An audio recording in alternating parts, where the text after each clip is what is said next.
নমস্কার বন্ধুরা, আশা করি আপনারা ভালোই আছেন। আমরাও ভালো আছি। সারাদিন পুজো পাঠ গেল। এখন সারাদিনের জন্য কোনো রান্নার ভিডিও দিতে পারিনি। আর অনেক সকাল সকাল রান্না করেছিলাম, খুব তাড়াহুড়ো করে।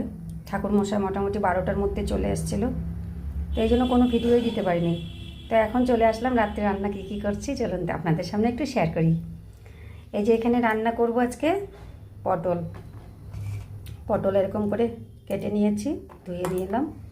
আর এই যে আলু অল্প দেব, আলু বেশি দেব না, আলু খেতে চায় না, আলু অল্প দেব। আর হচ্ছে এই যে টমেটো, এই ছোটো ছোটো টমেটো, এগুলাকে পেস্ট করে নেব। আজকের আলু পটলের সবজিটা হবে আদা বাটা, জিরে বাটা, কাঁচা লঙ্কা বাটা দিয়েই হবে। যেহেতু উপোস করেছি, তো এই জন্য একটু হালকা পাতলা করেই বানাবো। কড়াইতে তেল দিয়ে দিলাম, তেলটা গরম হয়ে গেল, পটল ছেড়ে দিলাম।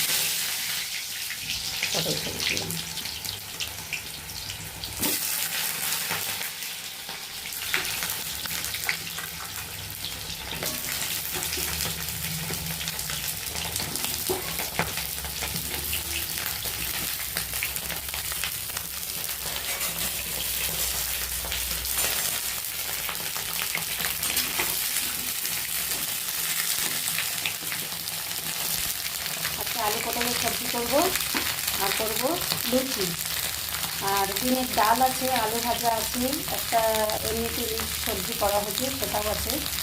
কেননা কি দুপুরবেলা তো কেউ ভাত খায়নি, ভাত রুটি কেউ কিছু খায়নি, প্রসাদ খেয়েছিল, এই জন্য ওই সবজিগুলোও রয়ে গেছে।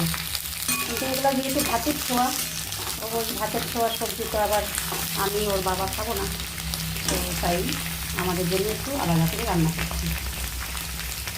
আমরা বৈশাখ মাসের প্রত্যেকটা মঙ্গলবারই উপোস করেছিলাম, ঘরেই পূজা করেছি।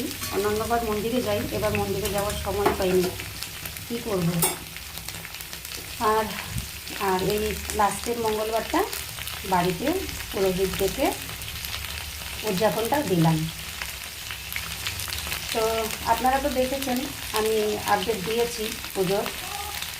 ঠাকুরমশাই বেশ সময় মতন চলে এসেছিলো আর খুব সুন্দরভাবে পুজো করেছিল। যখন পুজো হচ্ছিল না, এত ভালো লাগছিল, খুব ভালো লাগছিল।